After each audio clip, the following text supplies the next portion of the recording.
சாப்பிட மாட்டேன்ல போ. இதாண்டி நடந்துச்சு.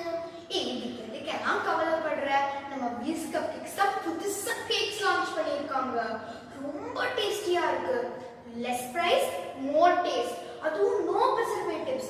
நீ கேட்ட மாதிரி எக்லெஸ்ஸும் போய் வாங்கலாமா? இங்க பாதி நான் இந்த கேக் தான் நான் சொல்லிட்டு இருந்தேன். ரொம்ப சாஃப்டா இருக்கு, சாப்பிட்டு பாரு.